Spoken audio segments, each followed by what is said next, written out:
এরপর আমার বাবার কাছ থেকে 10 টাকা এই কাউন্টারটার পিছনে যারা ছিল ওই সময় আসাদুজ্জামান, শেখ ইমরান, এরপরে আতিকুর রহমান,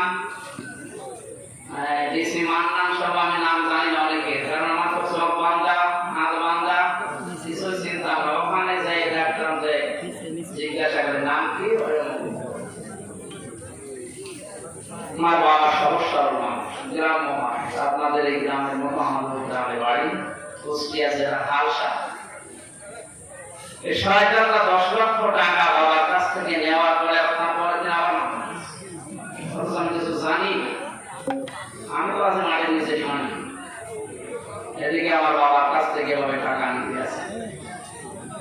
কিছুদিন যাওয়ার পরে শুনলাম যে মামলা একটা দিয়েছে, এবার বলছে যা যা বলতে বলছে যদি না বলেন 50টা মামলা দেবো, এক একটা সেলা এক একটা প্রতিদিন আমি শুধু ঘোরাটা। অথচ যে আমার মাঝে মাঝে বলতো আপনি কিছু জানেন না, তাও জানি, কিন্তু বলা লাগে বলে তো কোন জরুরি ছিলাম আমি একা মাটির নিচে ঘর, দুনিয়া কেউ জানে না কোথায় আছে, আর ওরা শয়তান করে সব চারিদিকে 8-10 জন বসা, চেহারা দেখলাম তো কায়দা নেই, মাঝে মাঝে সব খুলে দিত, একটু দেখলাম যে এটা ট্রান্সফার সব শয়তান করে আছে।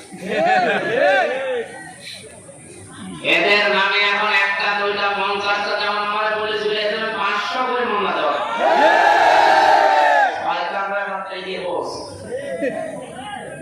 আমরা বেশি করব না, ওই না করতুম ফাঁড়ব বিনিসি মা ও কইরকম বি, আল্লাহ বলেন যতটুকু ওরা নিয়েছে অতটুকু কষ্ট দিল, এতটুকু যদি যা করেছে 17 বছরে যদি এতটুকু করা হয় টিকতে পারবেন না। তারপরও আমাদের যিনি দায়িত্বে আছেন আমির জামাত, আমাদের মাথার মনি সিংই ডাক্তার শফিকুর রহমান, ভদ্রলোকের সাথে আমিও সার্ভিস ছিলাম সেখানে কাশিমপুর কেন্দ্রীয় কারাগারে, লোকটার আচরণ ব্যবহার দেখেছিলাম। উনি যেহেতু ঘোষণা দিয়েছে যে না অন্যায় ভাবে না, যতটুকু চার শুরু হয়েছিল ততটুকু নিয়ে বাকিটা আমরা মাফ করে দেবো, কিন্তু যা করেছিলেন ওটা করা কারণ একেবারে যদি বাবা শাহজালাল সব হারা এটা করে দে তো শয়তানরা আবার মাথা তুলে দাঁড়িয়ে আবার আমাদের কষ্ট। সাল্লাম দোয়া করেছিলেন একেবারে শেষে, আর যখন না পারবেন বললেন অকাল আনুহ রব্বি লা তাদার আলা আরদি মিনাল কাফিরিন আদাইয়ারা, হে আল্লাহ এদেরকে আজ জমিনে তুমি রাখতে দিও না, এদের চিহ্ন পর্যন্ত আর রাখা দরকার নেই, এদের আন্না বাসা পর্যন্ত দাও দুনিয়ায় না থাকে।